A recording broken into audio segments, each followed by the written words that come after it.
चलिए आज की वीडियो में आपका बहुत बहुत स्वागत है। हमने पिछली वीडियो में हमने पढ़ा था कि अम्ल की धातुओं के अम्ल के साथ अभिक्रिया व क्षारकों के अम्ल के साथ अभिक्रिया। तो उसमें हमने बताया था कि जब अम्ल क्षारक धातुओं के साथ अभिक्रिया करते हैं तो लवण तथा हाइड्रोजन गैस उसमें बनाते हैं। उसके एग्जाम्पल हमने किए थे। आज की वीडियो में हम पढ़ने वाले हैं कि अम्ल के धातु कार्बोनेट तथा बाइकार्बोनेट के साथ अभिक्रिया किस प्रकार करता है, क्या बनता है, क्या नहीं बनता है। तो आपको बिल्कुल प्रॉपर इसके नोट्स बताए जाएंगे, नोट्स प्रोवाइड करवा दिए जाएंगे।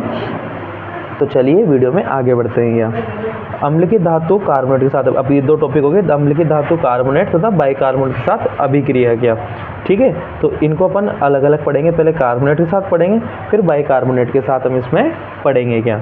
चलो, अम्ल की धातु बाइकार्बोनेट के साथ अभिक्रिया। पहले तो ये धातु कार्बोनेट क्या होता है इसको समझिए कि भाई जब हम किसी भी धातु की अभिक्रिया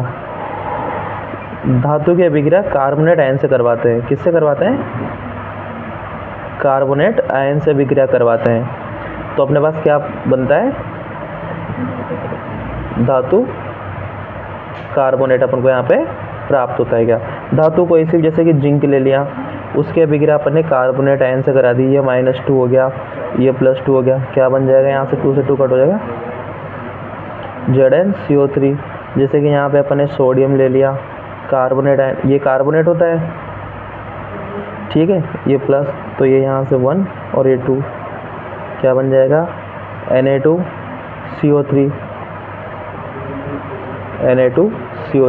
तो इस प्रकार से धातु कार्बोनेट का निर्माण होता है क्या। आपको एक एक वर्ड्स का मीनिंग बताएंगे, एक एक वर्ड्स के रिएक्शंस तक हम आपको बताते जाएंगे क्या, ठीक है। जब धातुओं की अभिक्रिया कार्बोनेट आयन के साथ करवाते हैं तो धातु कार्बोनेट का निर्माण होता है इस प्रकार से।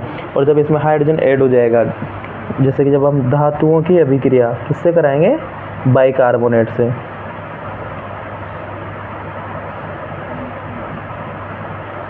कराएंगे तो क्या बन जाएगा, धातु बाइकार्बोनेट।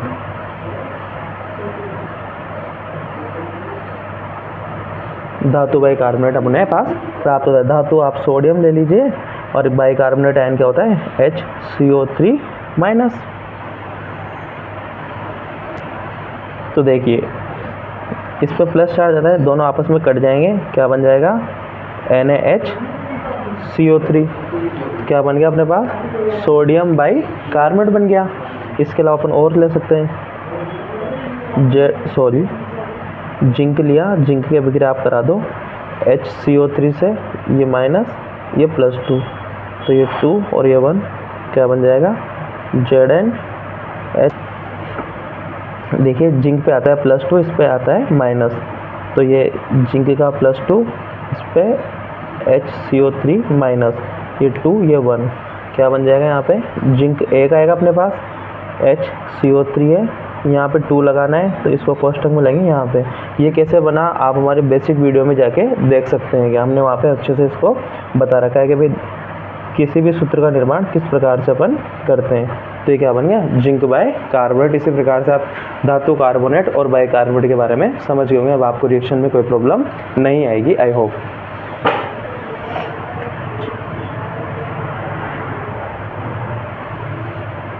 चलिए, जब अम्ल की अभिक्रिया धातु कार्बोनेट के साथ करवाई जाती है तो लवण व जल का निर्माण होता है तथा इस अभिक्रिया में कार्बन डाइऑक्साइड गैस बाहर निकलती है।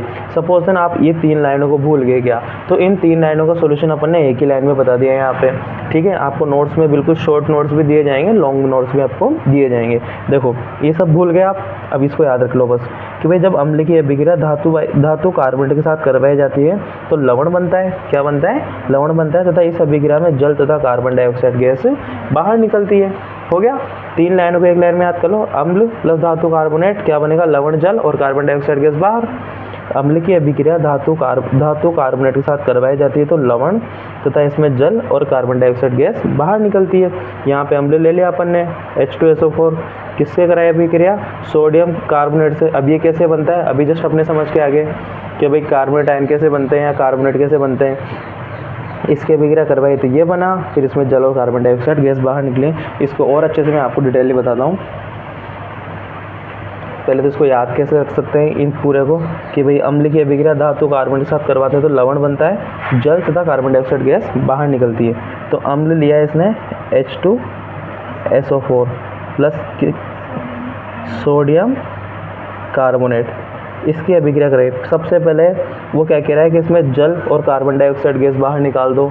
तो आप सबसे पहले यहाँ से ये जल का फॉर्मूला होता है और ये कार्बन डाइऑक्साइड गैस का फॉर्मूला होता है, ये दोनों चीज़ें यहाँ से क्या होगी, बाहर निकल गई। अब आपके पास इसमें प्लस माइनस देख लो ये, ठीक है। तो अब ये वाला प्लस है अपने पास, ये माइनस क्या बन जाएगा, ये सोडियम पे प्लस चार्ज, SO4 पे -2, ये 1 और ये 2, क्या बनेगा Na2SO4, ठीक है।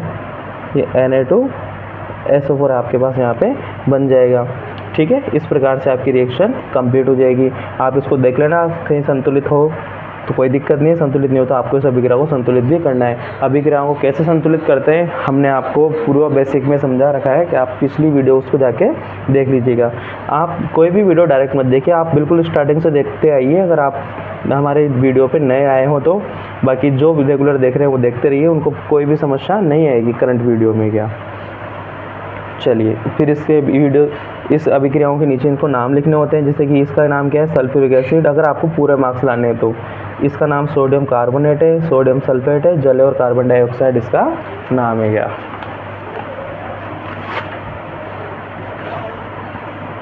चलिए अब यहाँ पे पहले H2SO4 था, अब क्या आ गया अपने पास HCl आ गया। कि भाई जब HCl की अभिक्रिया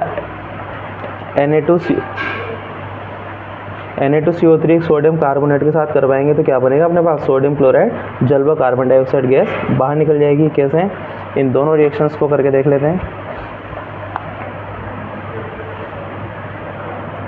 कि भाई इस अम्ल की अभिक्रिया करवाई अपन ने किससे, क्या बोल रहा है, क्या एग्जाम्पल दिया है इसने, सोडियम कार्बोनेट के साथ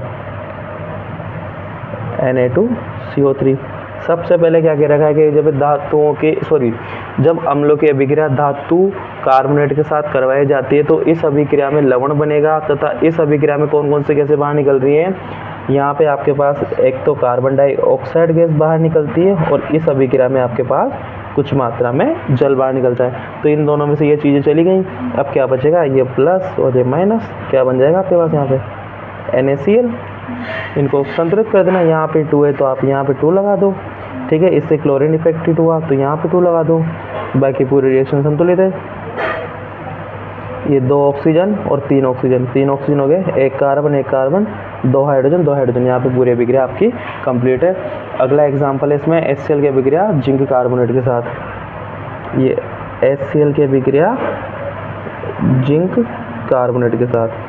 अब धातु कार्बोनेट कैसे बनता है, हमने आपको पहले ही वीडियो शुरू रिएक्शन समझाने से पहले आपको बता दिया कि भाई कैसे किस प्रकार से यहाँ पे बन रहा है। क्या अब इसमें भी वही जल बाहर निकाल दो, H2O प्लस CO2, दोनों जल बाहर निकाल दो और कार्बन डाइऑक्साइड। अब क्या बचा आपके पास, जिंक प्लस क्लोराइड, ये Zn+2। तो यहाँ पे आपके पास जिंक क्लोराइड यहाँ पे बन जाएगा। इसको संतुलित कर दो, यहाँ पे 2 लग जाएगा, ताकि पूरी रिएक्शन सही है, ठीक है।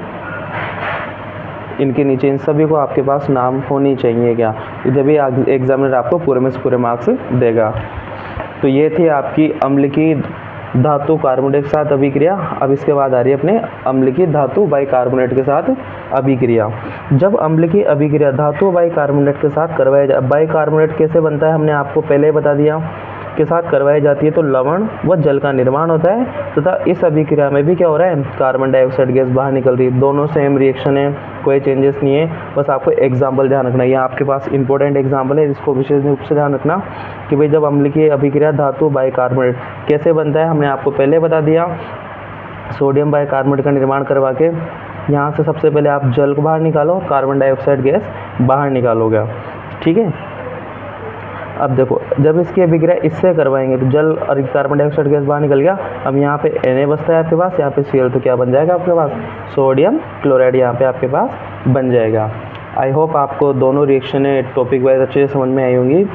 ज़्यादा से ज़्यादा वीडियो को लाइक करें, शेयर करें, सब्सक्राइब करें और हमारे यूट्यूब चैनल के साथ बने रहिए। आपको कहीं भी पूरे वीडियोस में दिक्कत नहीं आएगी और आगामी चैप्टर्स भी आपको सारे प्रोवाइड कर दिए जाएंगे।